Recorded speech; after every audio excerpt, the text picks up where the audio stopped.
All right, let's. Andre probably just like, shoot, I woke up at 9 o'clock with a bowl of cereal. I was up at 8:30 today. Yeah, that's usually when I'm up. It just 8:30.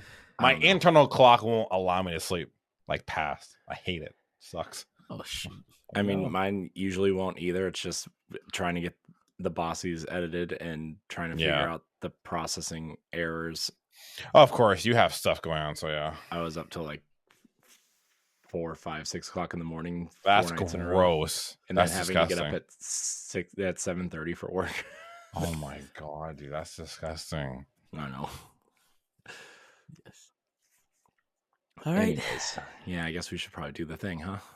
Do the damn thing. All right, and here we go. And 5, 4, 3, 2, 1. Hello, everybody. Welcome to One Up. I am your host, Eddie V. It's not One Up. What is it? Expansion Pass. I literally just told Andre. You told me not to say Expansion Pass anymore. I said we're supposed to only say Expansion Pass. Oh my gosh. Not a One Up episode yet. All right. In 5, 4, 3, 2, 1. Hello, everybody. Welcome to Expansion Pass here on Bossverse Network. I'm your host and enlightened, excited Eddie V. Joining me is the one, the only bossman himself, Mr. Corey Derrick. Hello, good sir. Hello. Don't you want to watch me transform and just put a giant 2 on my face? I can do that. Oh, wow. And everybody. You can call me the Boss Man 2. Oh, Bossman 2. And everybody. I have the phenomenal photographer himself. The curating content of charisma. Ooh. Mr. Andre Wilson. Hello, good sir. Oh, that was smooth. Hello, everyone. Welcome to this nice, cozy Sunday. Yeah. Yes. We don't have much to talk about today, unfortunately. We're just kind of hanging out. Just hanging out. The boys just hanging out. I was saying to Ed, today I drove over to a friend's house. It was like 40 minutes out from my place, and I just drove over to his house, sat on the couch, and we just played like Silent Hill 2 like all day, and like it was just like blankets, just chips, just cozy Sunday vibes. Nice. Just hanging out, and now I'm back home, sweater on again, cozy Sunday vibes. Nice. Yeah, I told Andre I stayed in, played Switch, beat Blade, Chimera, only went to Culver's to get something to eat. It came back. I stayed in my room most of the whole day. Wow. My I stayed home. Miles and I played Mario Kart and Mario Party all day. So like that's why I was running late, because our game of Mario Party was running late. You gotta finish you gotta finish it. Yeah. Yeah. Mario Party, man. How old is your son? 3.5. Can he play Mario Party? Yeah, I mean, sort of, because my son, I got my son Minecraft for my Switch, but I've introduced him to the N64 expansion pass on Switch, and now he's like in love with Yoshi's Island, and he keeps on insisting we play Mario Party 3, and I'm like, you're 4, you have no idea what you're doing, and he's like, but I want to play it. I'm like, why? He's like, because I do. It's actually funny. I thought about, because my daughter wants to learn how to play stuff too, and she's 6.5. And so like she's been playing Yoshi's Crafted World a little bit, and they play Mario Kart a lot with the helpers on, like the stay on the track and go by yourself type thing, and then they just kind of have gradually been weaned off of those things. But I actually found it really easy for my son to learn by playing Ninja Turtles, the side scroller, the Shredder's Revenge. Oh, no way. Because like he likes to mash the buttons. His problem is moving. And so like just moving right to left and up and down, it has become like really simple for him to learn how to do that in that game. And that's how he's actually learned how to play other games. That's pretty cool. Oh, wow. Yeah. Which is crazy, because you think of the beat 'em ups and you think of they're like extremely hard, but like like in terms of just like staying alive, but yeah, in terms of movement and just the simplicity of the gameplay itself, it's actually he actually like really enjoys it. That's awesome though. Well, at least he's like taking what he learned and applying it to like every other game now. So that's good.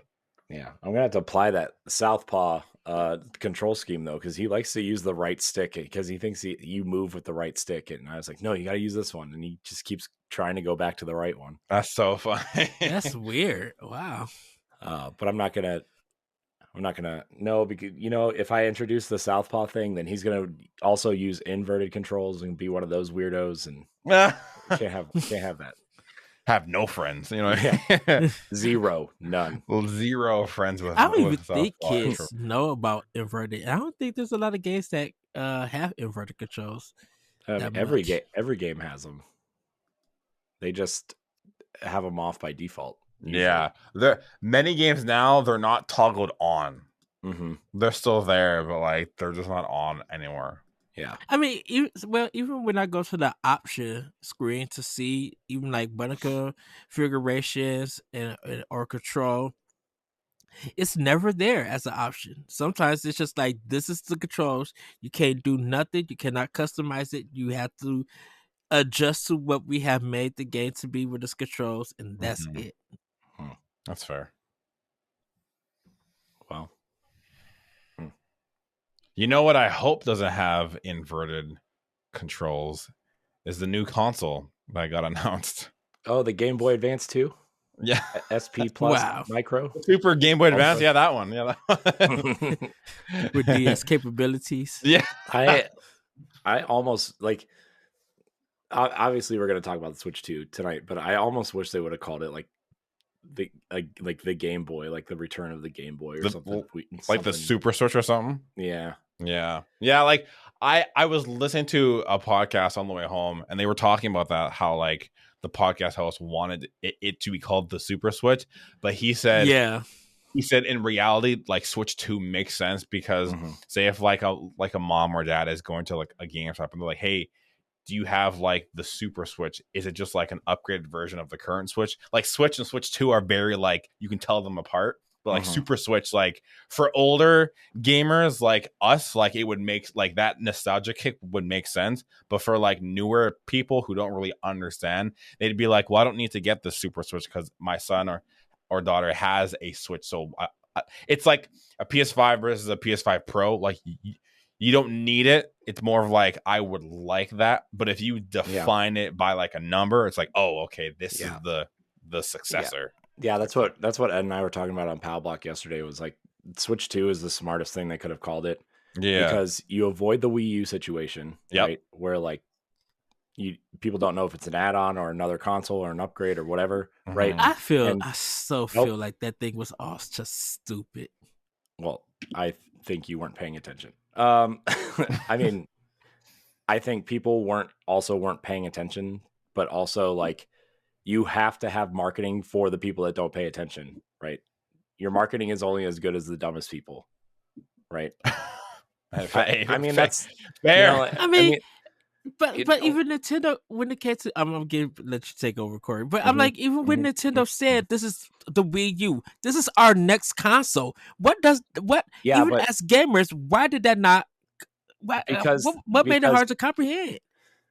The problem with the Wii U marketing, okay, Ed, as somebody who is in marketing, let me tell you, the box, at first glance, looks awfully similar to the Wii. Right, just laying down.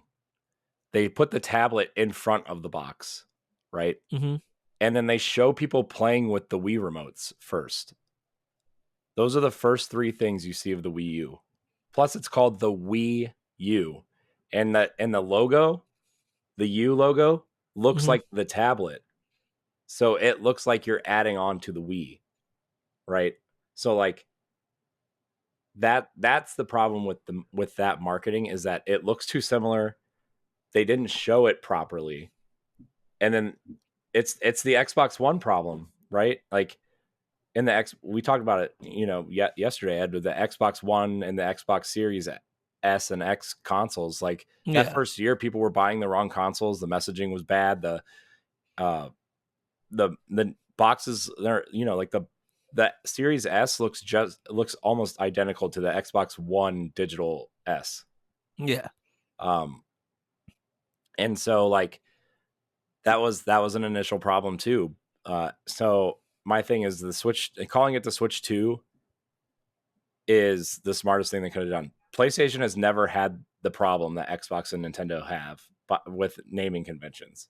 Well, because they keep the name and they just add numbers. That's numbers. But that's effective, right? It's not flashy, it's not cool, it's not crazy, but it's clearly effective, right? And so yeah, the Switch 2, because the Switch is popular, you want to keep that name, right? And then you know, using the number 2, you know, obviously means it's not the same.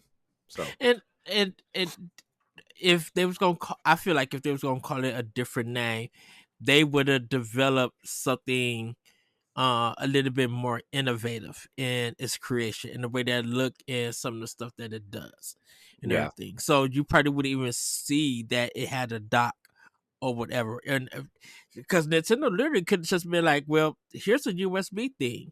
You just plug it in. That would have been awesome. I wish they would. I wish there wasn't a dock. I wish you just had HDMI out, or like a little, like not even a dock, just like a little cradle you set it in, like the Steam Deck ones. But I have that exact thing that you're talking about, and it's amazing. I love it. Yeah.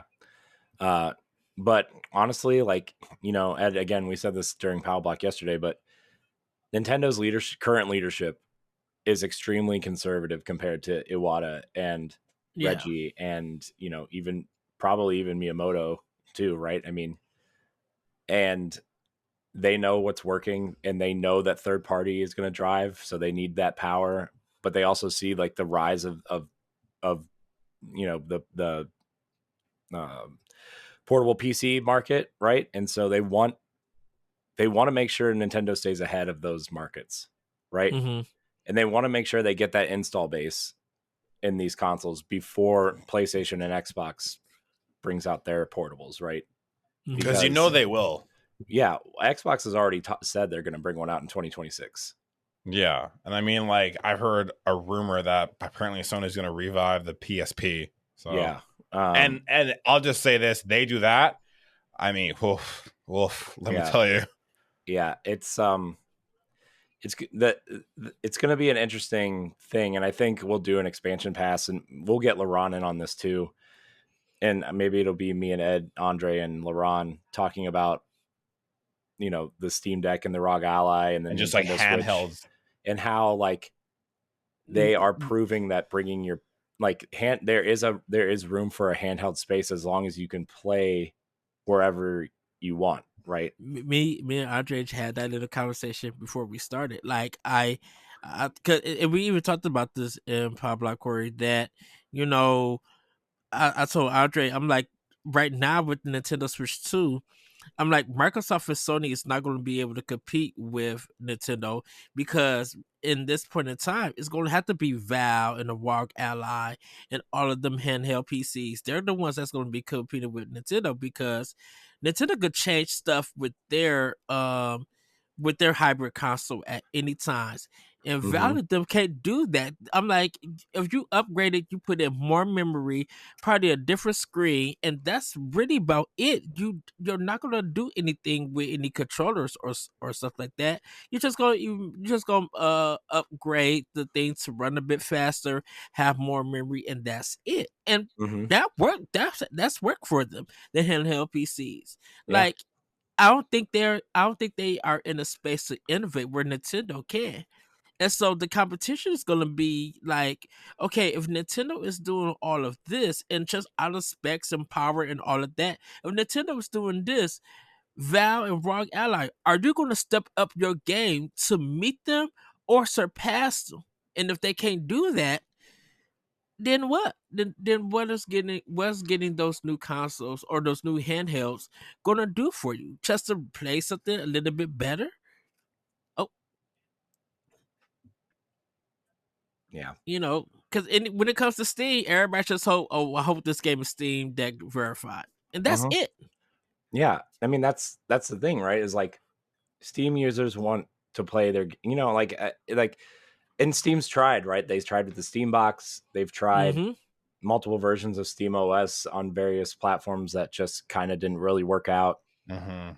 And now you look at Steam OS and it's like the premier OS for portable handhelds, and where Microsoft is like out there trying to say we want to either partner with Steam and make sure Xbox works on Steam devices, or we want to beat them, emulate it as best as possible. I do know that the new Lenovo Legion Go S is the first the first handheld that can have third-party Steam OS on it. Yeah.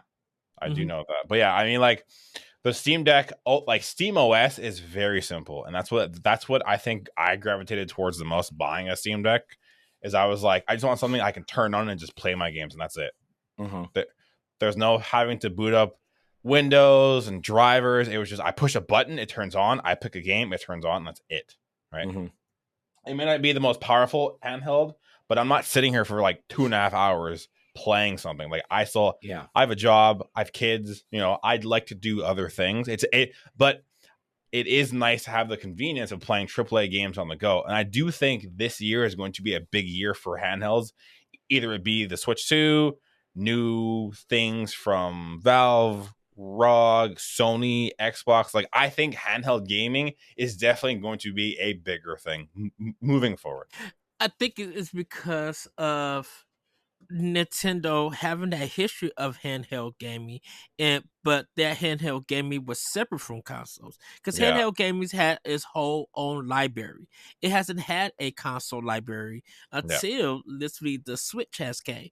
And as much as people judge Nintendo when Switch was first revealed, and they were just like, well, it doesn't seem powerful, it's not gonna probably have this many games. I'm like, for like you said, Andre, when we was talking, for like 8 years, they have been running things. They have all of these games, not only from first, but from indie, from third party. PC developers have been putting their games on it. It's just like, it's changed the way on how gaming is done, because like you said, you want a game on the go. You know, there's a lot of things that you're doing. Like, Nintendo changed all of that. Yeah, and like, I've said this to a few of my friends, and just people. I'm like, I don't care what you think about Nintendo. I don't care what you think about the Switch, but I can tell you for sure what the Switch did for gaming and portable gaming and hybrid gaming is a huge thing. I'm like, I don't care how you feel about Nintendo. You have to give respect in the regards what the Switch did for gaming. The fact that you be playing a game on a TV and then just pick it up and continue without even like a drop of a dime is insane to me. And from the Switch, we got the Steam Deck, we have everyone else being like, okay, wait, like, what if we do something? So like, again, I don't care how you think about Nintendo. What the Switch did though is insane, and you can't even like downplay that. And I mean, for 8 years it did it. For 8 years it did it, and the numbers don't lie. So yeah, and you even see people like, like Gabe Newell has come out and said, hey, the reason why the Steam Deck exists is because we saw the potential in what the Switch was doing, and they thought that they could do the same thing, right? And that's, I mean, Valve is a really fascinating company, right? Yeah.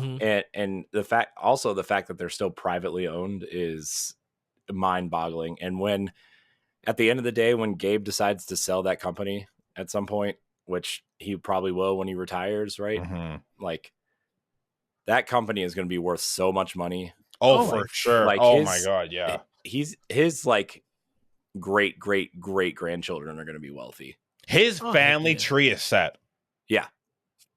So the seeds that haven't been planted is rich. Yeah. It's crazy that like the fact that Valve is privately owned, like what Valve has done, and like that's an awesome thing that Valve said, hey, look, like, we got inspiration from the Switch. Like, that just, again, that proves my point deeper in the sense of that what the Switch did is one of the greatest things I think in gaming, like, ever. So and and now, with the Switch 2 on the horizon, I just only think it's going to solidify what Nintendo has found. What they've dug up in this formula of the Switch is probably going to make them a lot of money.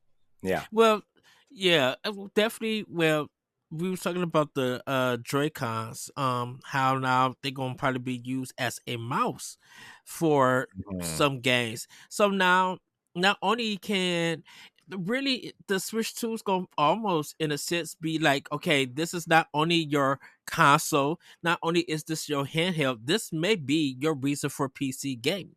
If you the stuff if you gang with the WASD and the PC kind of, in the mouse setup, if Nintendo could be like, we could provide that all with one click, people are going to be set. It'd be like, well, I don't have to carry my computer. I don't have to carry this accessory. I don't have to carry. Everything is all right here. If I had to add anything, would be that WASD, and that might be like a Bluetooth controller or something. That all you need to bring.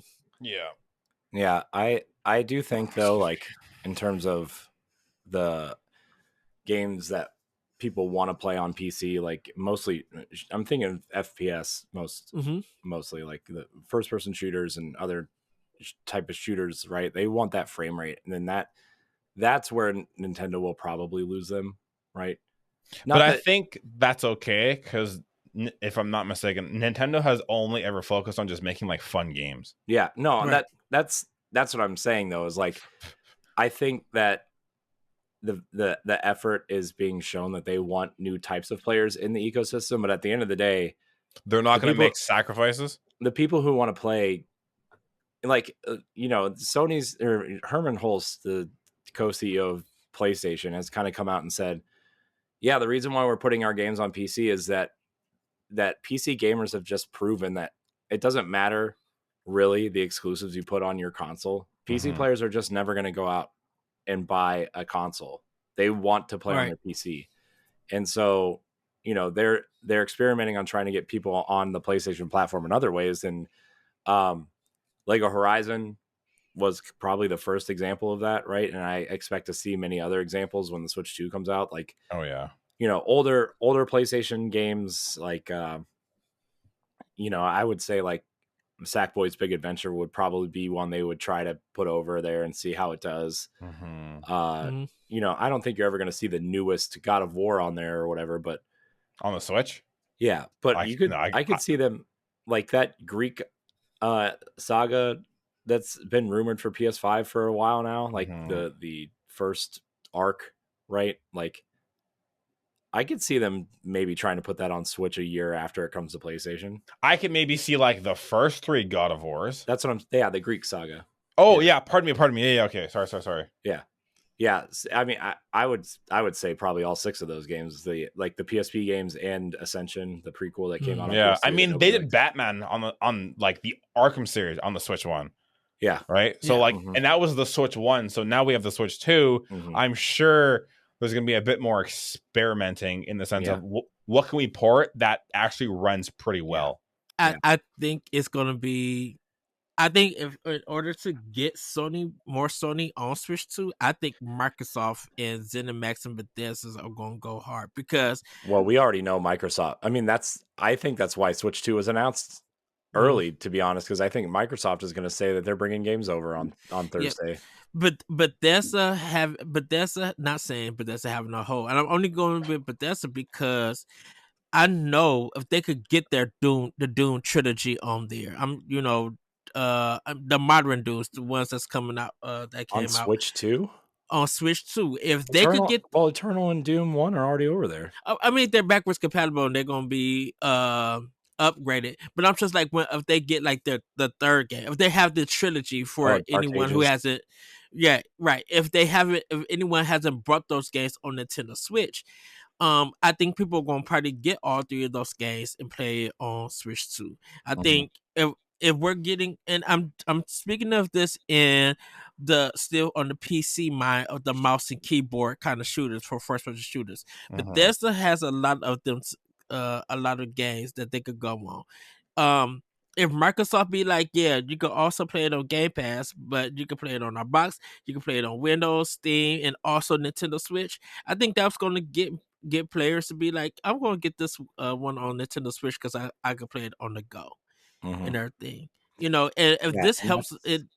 I think that's what Sony I think that's what Sony wants to avoid too, right? Is people moving because they want to take their games with them. And like Steam Deck obviously is kind of remedying that for them to an extent, but like a Nintendo ecosystem is different than a Steam ecosystem, right? Where like people the Switch has been a complementary console to the Xbox or the PlayStation in most households, right? Like you either have one in a Switch or the other in the Switch, right? Yeah, like my Steam Deck is my main thing, but and my Switch just complements that tenfold. Like I'm never not gonna have a Switch because it's such a complement. I think it's a complementary system where if I'm like I just want to chill, detach, maybe go save Zelda, maybe go race some carts, maybe go bang some drums and like it's always that nice like palate cleanser of a console. Yeah. Before we go any further, Andre, you weren't with us on the discussion on Power Block yesterday. What are your thoughts on the announcement of this thing, of the Switch 2? I feel like, so obviously I kept my nose to the ground a lot, and I did see a bunch of leaks and everything. They were scattered around the internet, so I kind of knew what it looked like prior, but it's a real shame that it got leaked because I felt like this trailer was like when on Christmas Eve when you open presents and your parents find out and they're like, fine, just take it and leave us alone. Like it was a very like Nintendo dropped it and they're like, here, just have it because you kind of already know, right? And just don't talk to us for a bit. So, but regardless of that, just seeing Nintendo like drop the trailer, I was like, even though I already saw it, I was like, ooh, this is cool. My first impressions of it is that I like how I think it looks like the size of a Steam Deck, but it's thinner. So I appreciate that. I do appreciate the color scheme. I've talked to a few people and they aren't really keen on the whole black. I think it's sleek. I like it. I think the black with the pops of color. My only, I guess, like if I could change it thing is if they made the buttons colored as well. But that's just that's a personal thing. The thing that I think is cool. Do I think there will be other colors available later on in the year? Maybe. Like maybe it'd be cool if they did like a Super Nintendo edition where it's gray with like the colored buttons, or a GameCube edition or an N64 edition. I think it'd be cool if they did that. But overall, I think it looks sleek. I think it looks spicy. The black really complements it. It's bold for Nintendo to not look all colorful and happy. They're going for a more sleek approach, more slick. Seeing Mario Kart was very cool. I was not expecting that.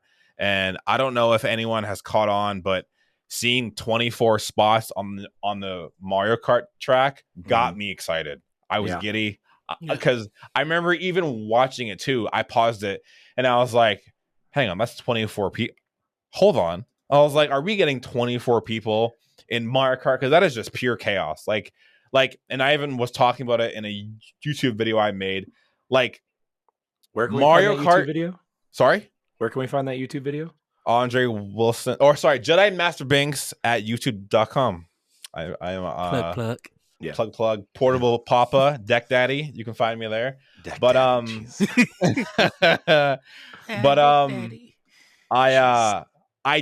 I think Mario Kart launching with a Switch is one of the best things they could do because you're not gonna get it. I told Ed they should be really bold and pack it into with the console. That's what I think is like they might do. You can buy the Switch and the game on the side, or have a bundle for like $50 more. But I honestly think you're telling me if your friends Timmy, Fred, and Jim all buy the Switch too, and you're like, I'm cool, guys, I'm not gonna buy it. You're not gonna buy it. Yeah. Because the minute you see all of them being like, yo, let's play, you're not going to be the only one out. Like what having Mario Kart as a potential launch game is probably the start of the takeover that the Switch 1 has done, because a big question was, how can they crush the numbers the Switch 1 did? Yeah. I'm sure that's a big thing that they have in mind, and I feel like Mario Kart launching with it is a start to that. Yeah. Well, Mario Kart is the system seller. It is. It's 100% because it gets people together, and it gets, hey, do you have it? No, go buy it. Come play with all of us. Like it gets people to buy the system.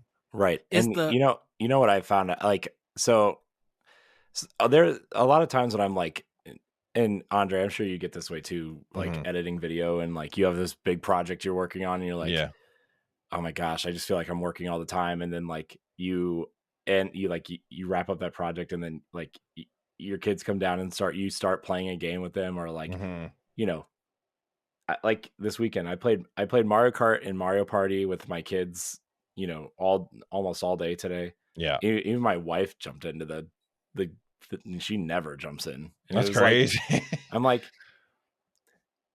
while we were playing, I had that, like what you said, Nintendo is all about making fun video games. Right? It is. It's all about fun. You're never going to get The Last of Us out of them, or Gears of War, or Halo, or something like that. But you're going to get these types of experiences, right? Yeah.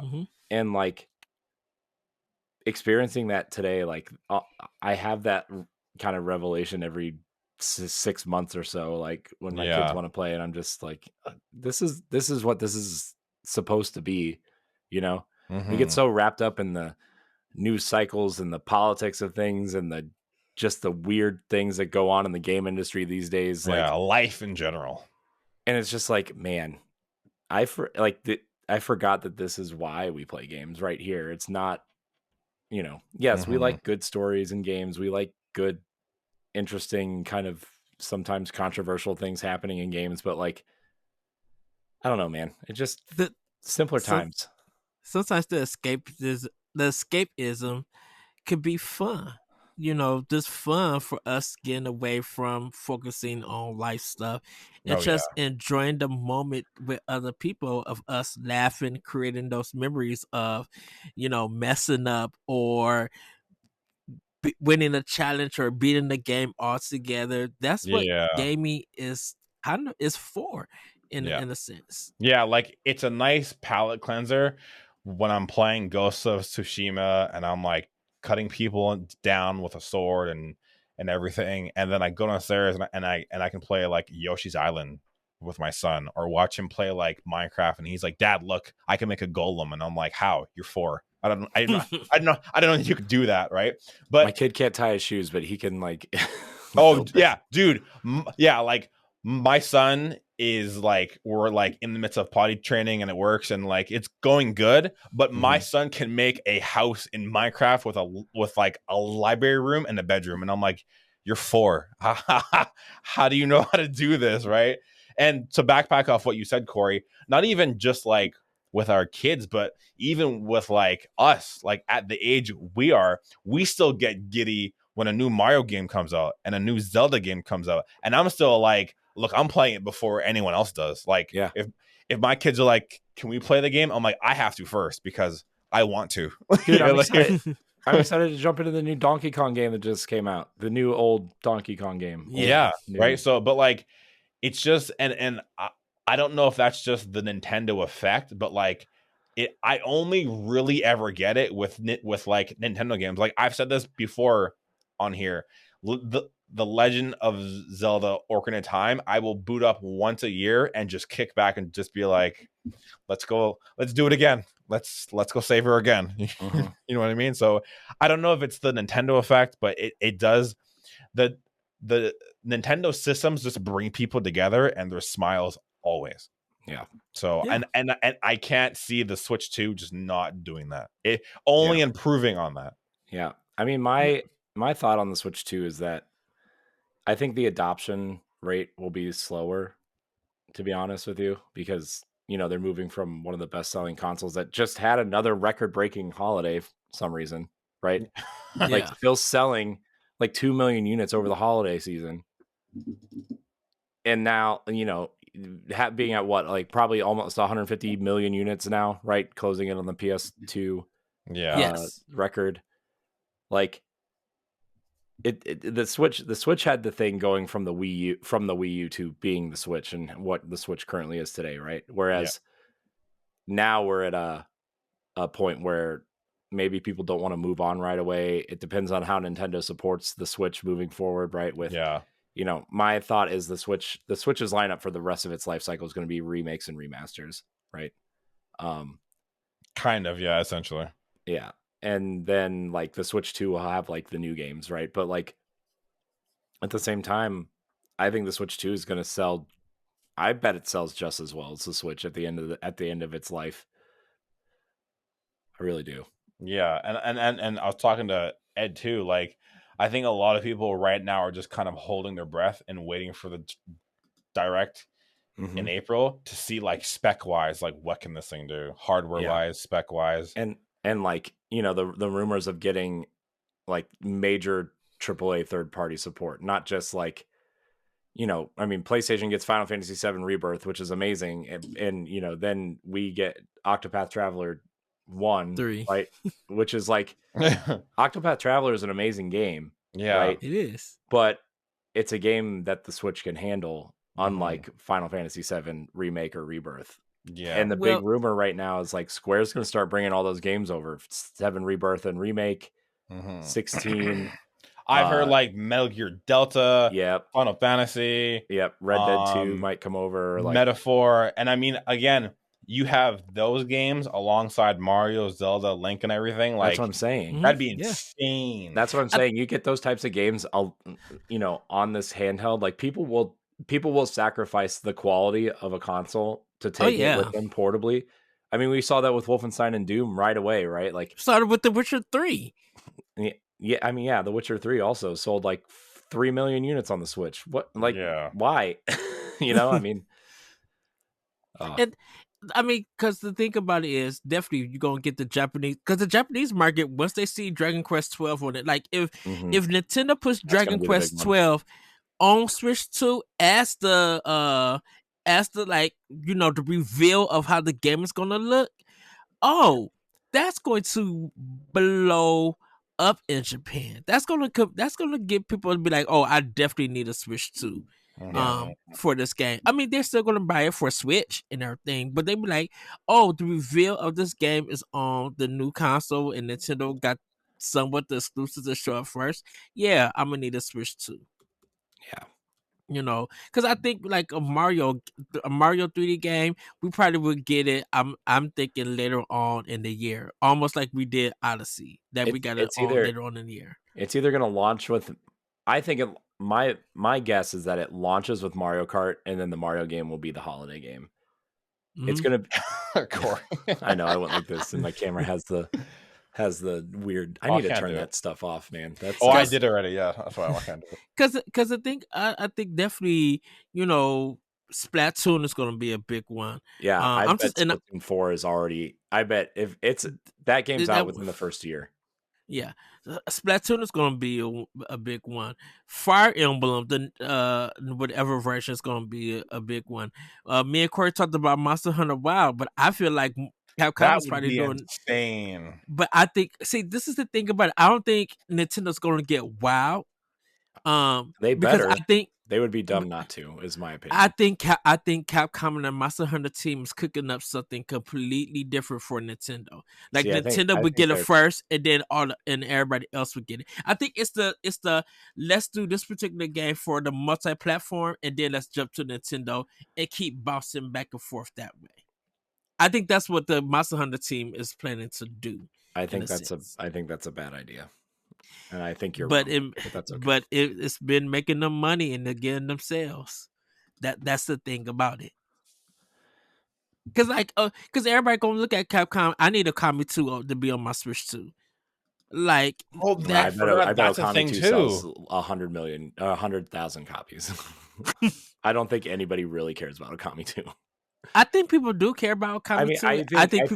I think there are a select few, but it's like remember when the quote unquote the entire internet went crazy for Mirror's Edge Catalyst and it sold like 60,000 copies? Nobody cared, right? That's what I'm saying. It's like there will be that select few who will really care about it, and then half the people probably don't even know what Okami is, right?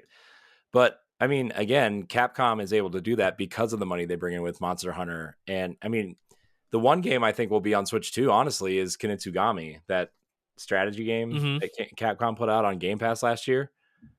Like, that's a game I think would do really well on Switch too. This is a hot take, but I am hoping that they finally revive Twilight Princess and the Wind Waker for Switch 2.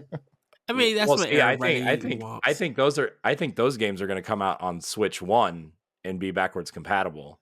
Yeah. I think those games are going to be like, so my theory, Andre, is sorry, I know my camera's here, but you guys are over here. My theory is that Twilight Princess, Wind Waker, Metroid Prime 1 and 2, HD, and then what was the other game that I was talking about, Ed? That they're all going to be like, they're going to sunset the Switch, are these HD remasters of these games that people want. And I think sunsetting, I haven't heard since Destiny. That's crazy you said it. Yeah, I know.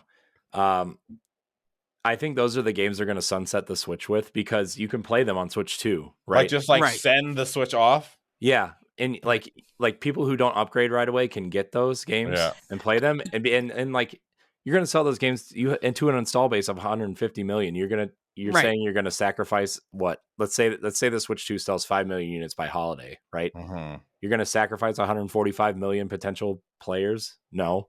And all for those games. And all four of those games, people are going to buy. Prime Remaster sold 3 million plus. Mm-hmm. Everybody's just like, regardless of if it's a double pack or not, they're going to do. I mean, everybody's waiting to rebuy Wind Waker HD. People are waiting to buy Twilight Princess HD. Like, people are waiting. The people who missed out on the Wii U versions, they're willing to put this money in and get it. Yeah, I'll say it right now. If they did Metroid Prime 2 and 3, Wind Waker, and Twilight, like 4 separate games, I'd pay all 4 times. I think Twilight Princess and Wind Waker will be separate releases. I really do. I think you think so? They're gonna want to get $60. You can get $60 out of Zelda remake easily. I would easily pay full price for both. My theory was that Metroid Prime 1 Remastered was a test to see if people would really want Metroid Prime. And then 2 and 3 is a package. And 2 and 3 will be a package. Like that's Pikmin, fair. Like Pikmin 1 and 2 were. Yeah. Right? They sold those together for $50, I think. 40, yeah. 50 like they could easily do a Twilight Princess with like an amiibo pack, and same thing with Wind Waker, and they would still sell. I mean, because I think Prime 2 and 3 would definitely be a double dip game. That people will be like, okay, it's Shadow dropped on Switch. 2 weeks later within that month, or a month, or 3 weeks later, whatever, now stores got physical, people will go get it. So if I'm so eager to buy this game, I'll give you 60 for the digital, because that's 2 games. Mm-hmm. And then I'll get the physical for another 60. I already gave you $120 for the same games. Because I know the physical, once people be like, man, I wish I could get that Metroid Prime 1. None of the stores carry it. eBay got it for $250 plus some dollars and up. Yeah. Yeah. Like Corey, now that you said that would be to send off the Switch that way would be really cool. Yeah, I think whatever remakes or remasters they have left in the pipeline that they're planning are going to hit the Switch 1. Right. And and just like in months' time, just be backwards compatible. Yeah, that makes sense. Yeah, and I think you're gonna see some remakes or remasters of like Wii games are starting to pop up. Right. Yeah. I think you're gonna see more GameCube games. Yeah. You know what my other thought was is we still got Wii U stuff that still need to come out. Yeah, I know. But you know what my first thought was, Ed, actually, is if the 3D Mario isn't ready for launch. Mm-hmm. Is that they launched that thing with Mario Galaxy 2 HD. Oh, yeah. I have a question for you both. Do you think the Switch 2, and I've had this thought, Switch 2 in docked, if you pop in a Switch 1 game, will it upscale it? Yeah. I think so, because I think that's the way that NVIDIA technology inside works. Jeez. It's like a custom version of DLSS. Okay, like how like Yeah. PS5 Pro like upscales PS4 games. Mm-hmm. Yeah, Mm-hmm. yeah. I can see it being a thing. Again, I have to kind of see spec wise and everything. But that would be cool as if I pop in, say, if knock on wood, if Twilight Princess comes out Switch 1, I buy it, I wait, God forbid, I wait, crack it open, pop it in my Switch 2 docked, and it like upscales it to like 60 frames or something. Yeah. Ed and I were talking about a Twilight Princess remake last night from the Andre. Did you ever see that Wii U tech demo of The Legend of Zelda for Wii U?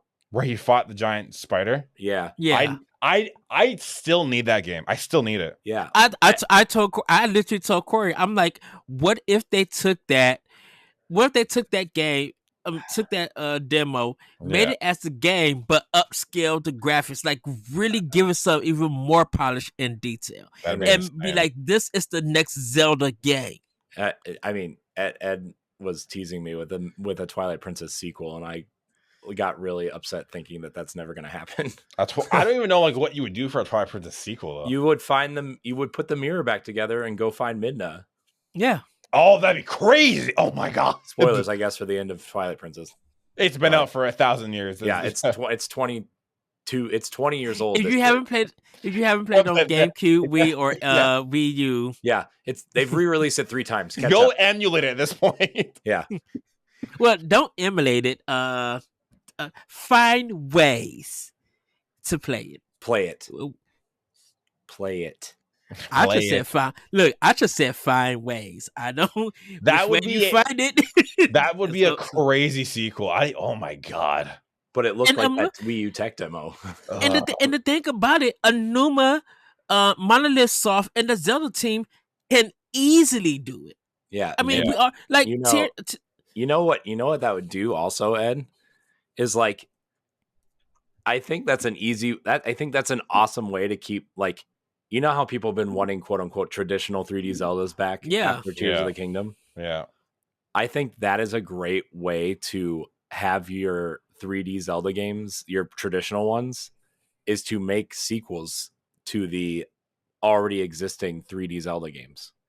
Or like you could remake Ocarina and Majora. You could make a sequel to Skyward Sword and Twilight Princess and Wind Waker. Like, you could make sequels to those games and make them traditional 3D Zelda games, and still keep your brand new Zelda games as the open world survival Breath of the Wild style games. Oh, you upscale Ocarina of Time and throw in like a few new things, it would still sell. I mean, just throw in the Master Quest with it. That's what you got to do. Nitty could already make extra coin by re-releasing the Wolf amiibo for Twilight Princess 2. They already did twice. For Twilight Princess 2? Yeah, I know. Stop. I'm going to be sad. I want it. Like, because Switch 2 has to be having people think of, okay, what about amiibo? Does that carry over? And I believe it is.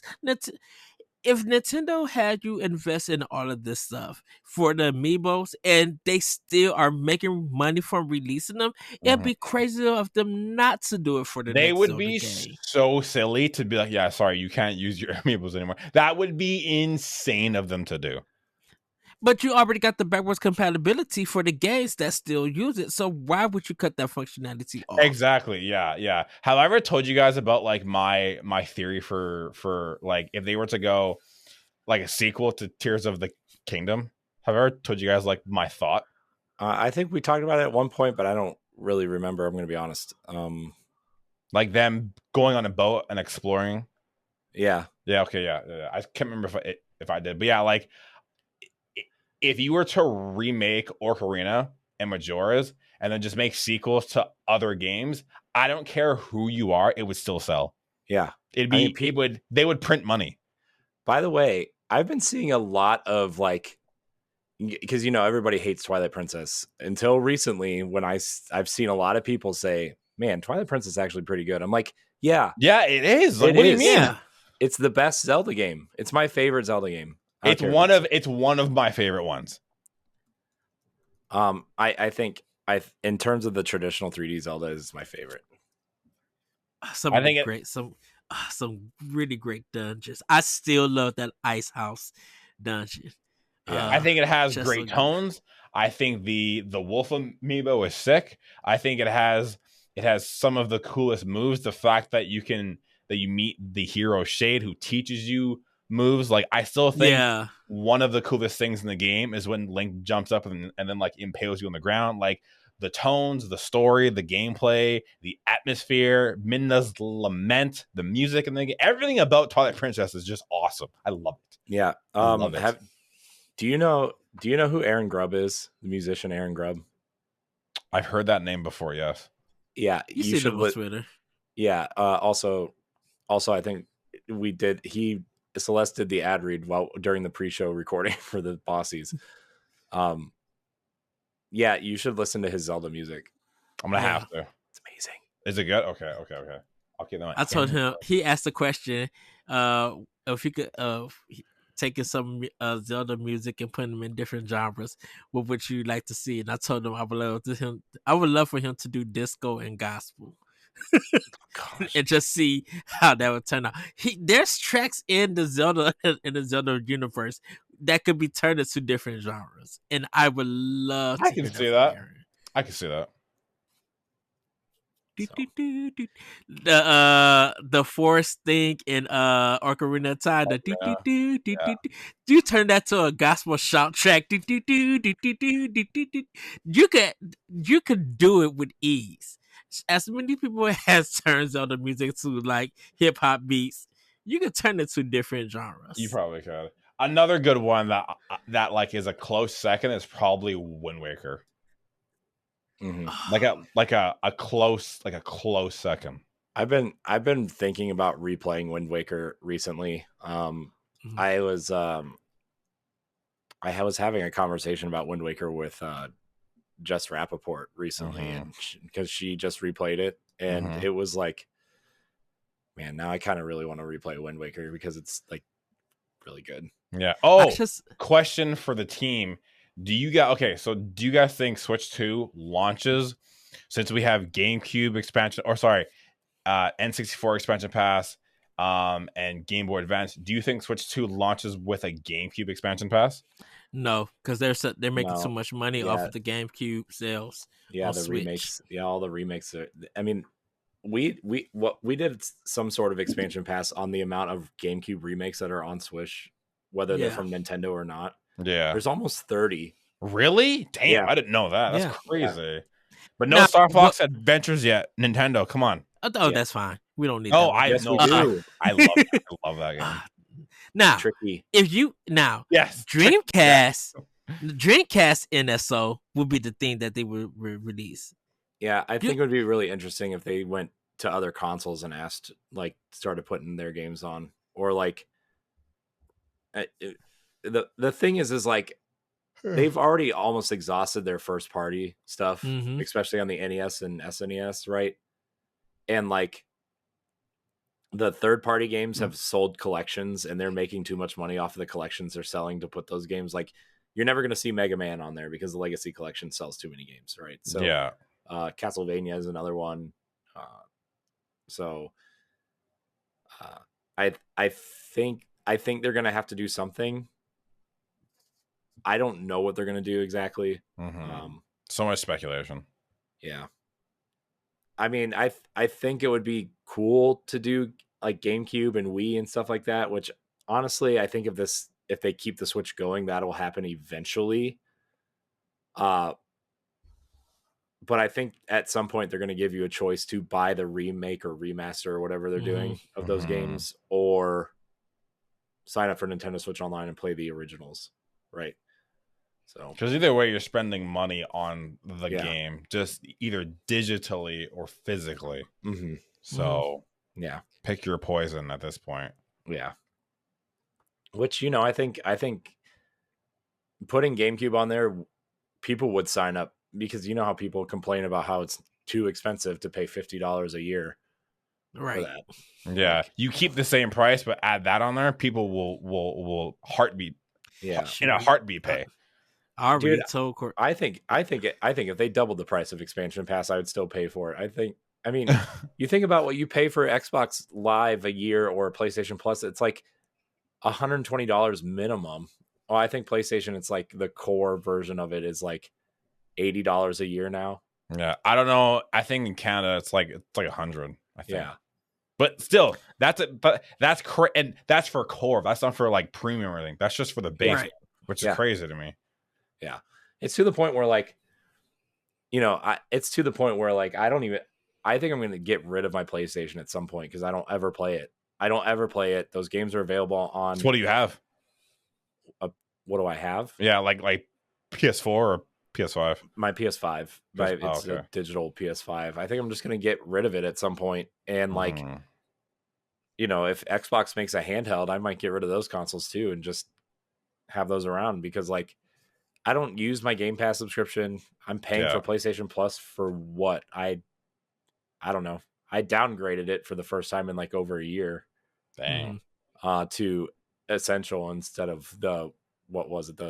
Whatever that middle tier is. I wish they would rename these things. They have the system right there. Still bronze, silver, and gold. It's right there. It's easy. Yeah. But yeah, I mean, I'm with the amount of time that I don't have to play games, to me, it's not worth owning all three consoles anymore. I've gotten into the mindset of just having two, and two really defeats the need to pick and choose because I have the Switch for first parties. My Steam Deck is everything else. That's it. Yeah.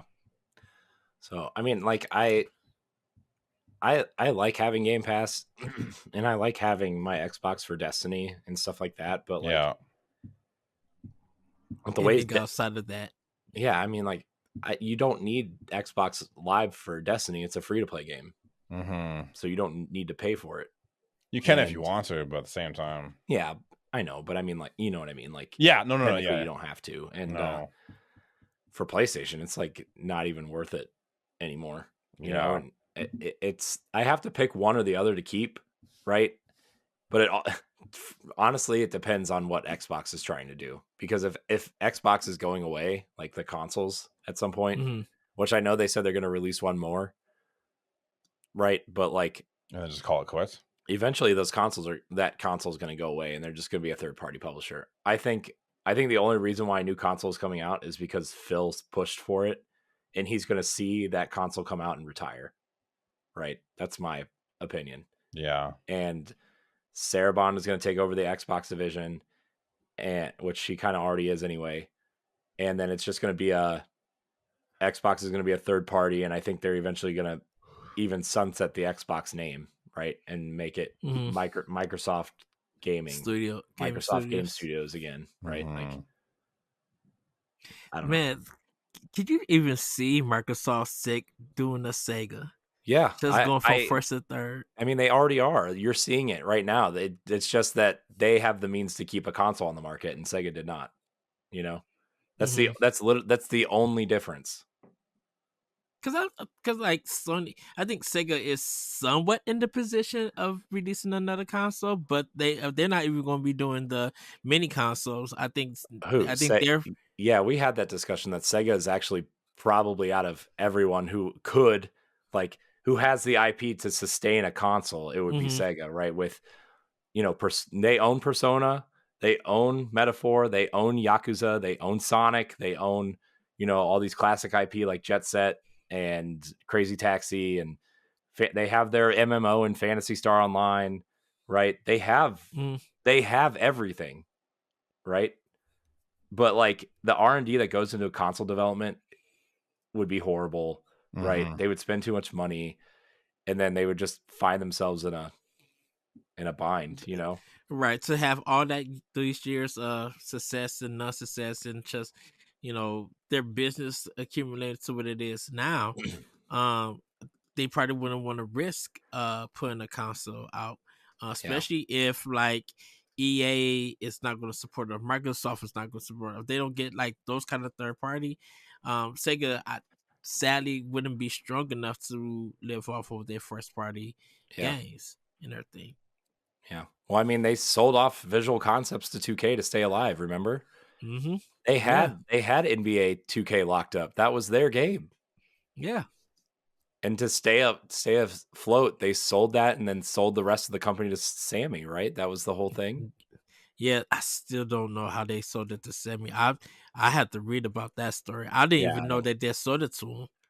Or they merged or something. I don't know. Something Yeah. along those lines, right? Like it was a weird thing. Anyways, yes, Switch 2 turned into Sega talk. But I really think that I think Switch 2 is going to have a lot of possibilities for gaming. I think when it hits about 2026, we will really see how the industry is going to be looking. Because we'll have like all 3 consoles, and their prime PC servers. Yeah.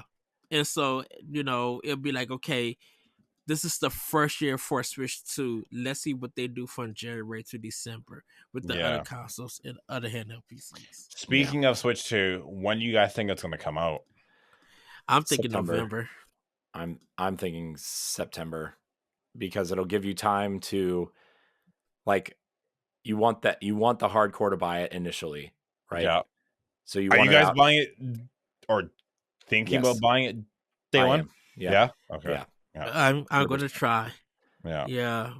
And then like you want to refill that stock before the holiday, right? That's that would be I would actually say they might get it out at the end of August.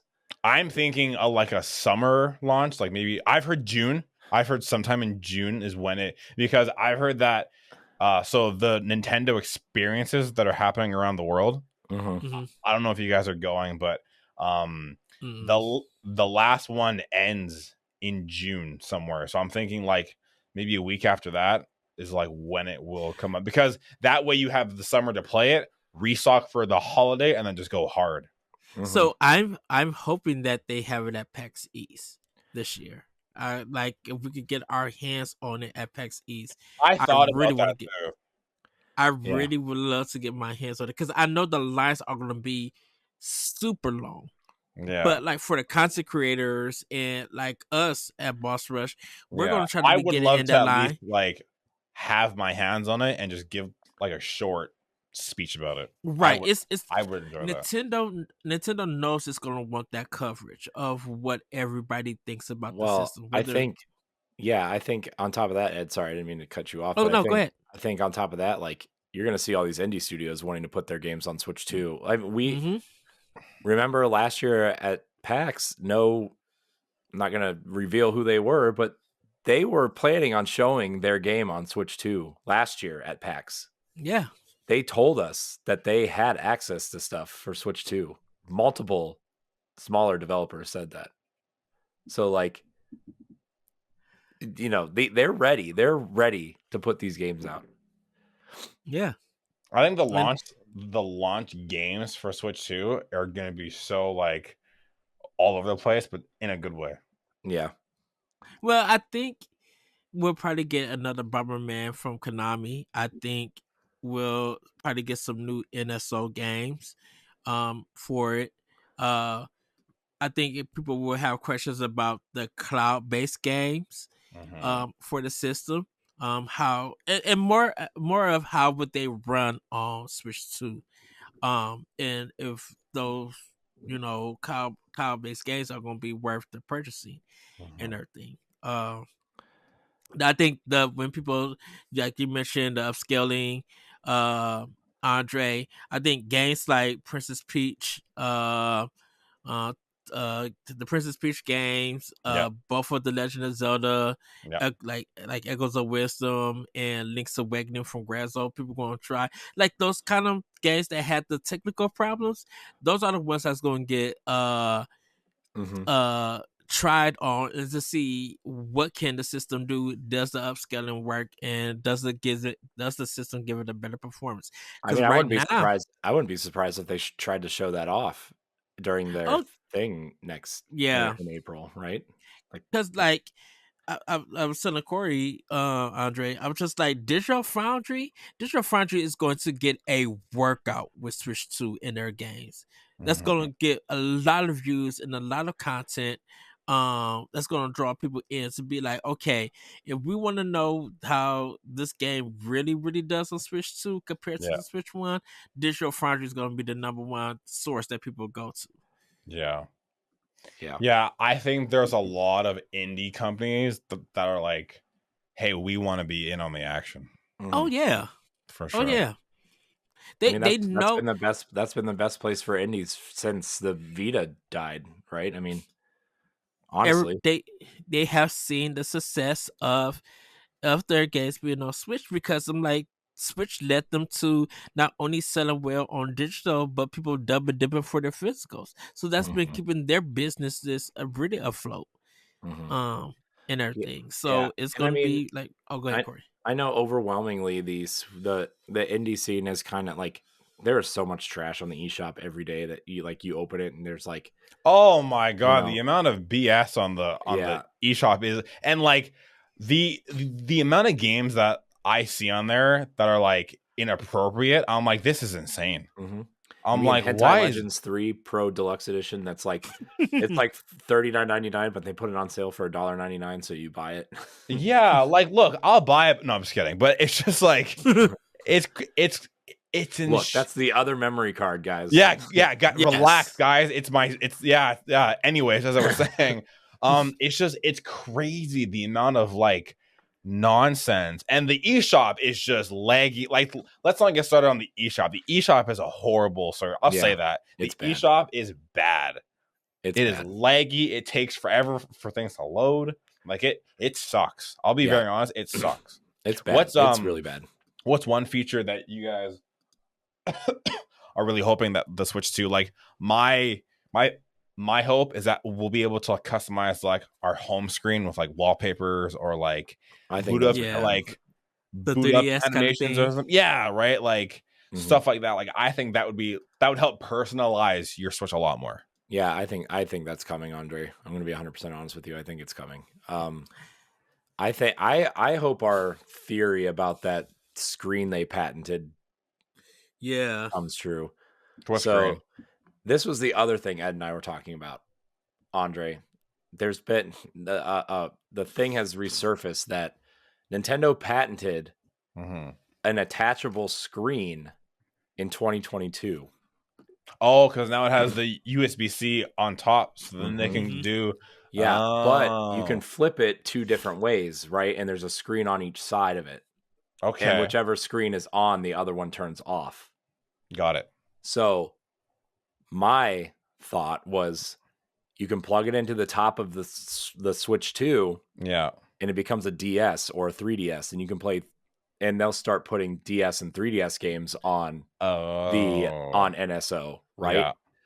Or if you want to play those games on the TV, you flip the screen around and an attachment similar to the ones that come with the Joy-Cons, right? Oh, but it's for the screen. Yeah.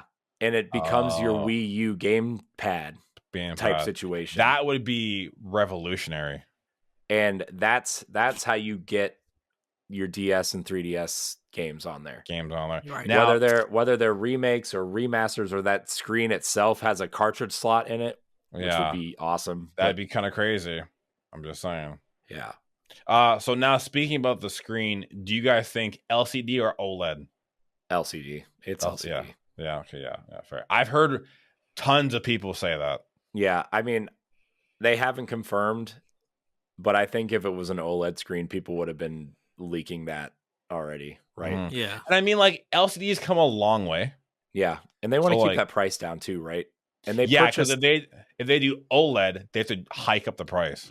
Yeah. Plus, they purchased all of those 8-inch Samsung screens like during the pandemic, when Samsung decided they weren't going to make 8-inch tablets anymore. And that's why the screen is 8 inches, because they bought like all of those like for a third of the price that they normally cost in bulk. Yeah. And that's why I think that patented screen is also coming out. Like I told Ed, like that you could sell just as many Switch 2s as Switches, and half of those screens, like those attachable screens, and have just as many of those screens left over with how many they bought from Samsung. That's a lot. They bought something like 200 million screens or something from them. Oh my god, that's insane. Yeah. It was ridiculous. And like I didn't believe the number when we saw the report or when we heard about it. I was like, that number's way too high. And then you go in and look, that's a made up number. Yeah, but you think about how many tablets Samsung sells, Android tablets, they're attached to every Android tablet. Yeah. They make the screens for iPad, right? Samsung's the screen provider for iPad. Yeah. Also. So like, yeah, they're gonna have a ton of these screens lying around. A bazillion of them, yeah. And that makes sense. Yeah. But yeah, that's just hopes and dreams for the Switch 2 are very high. And I have no doubt that they won't deliver. But I guess only time will kind of tell. Yeah. Me and Corey was talking about them having their own social media app or their own social media. I heard about that. Yeah. And we were talking about how they could use that for doing we call it stamps instead of like trophies and achievements. Mm-hmm. Like you could do your stamps and then have it connected to your Switch 2. Which they left them in Super Mario 3D World, by the way. Just point that out. I go back to Mission Web before Redbox had went down, but like if they had like a vending machine, you have your Switch 2, you want to buy games there, or if during that app you could buy Nintendo games and it automatically download on your system and stuff. So that's something I hope. Yeah. Yeah. I mean, just bring back Street Pass. It's simple. Yep. We talked about that too. That too. Street Pass would make going to the mall nuts. So before we dive into the social media thing, because I feel like Andre out of anybody would have something to say about the social media thing. Do we want to make that its own episode? Do we want to cut it right here and do that episode now? I'm down. If you guys are. Well, because we've already been going for an hour and 15 minutes. So we can make it its own episode. Let's wrap this one up, and we'll do that for the next discussion.